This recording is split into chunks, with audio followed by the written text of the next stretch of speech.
Hello, I'm Carl Christian D. Danuli, BSHM3C. Okay, here's a shortened version of the solo video script. Hotel, hallways, and rooms. You are a housekeeping staff member.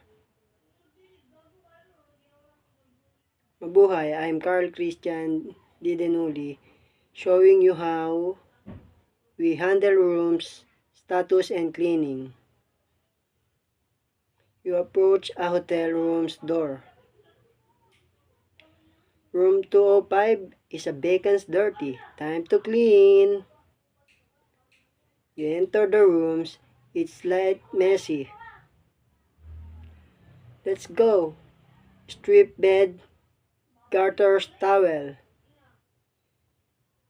Quickly strip the bed and collect the towels.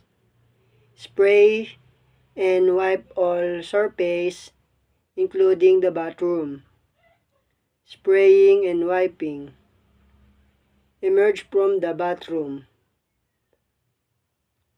Press sheets tight corner. You make the bed neatly. Put pillows, arrange amenities. You arrange the pillows and amenities. Ready for inspection. You pretend to call your supervisor. Ma'am, 205 is ready. Thanks. You act as if the rooms is approved. Perfect now. Update to vacants ready. You pretend to update the status. Room 205 is ready for the next guest. Understanding room status and cleaning produce is the key.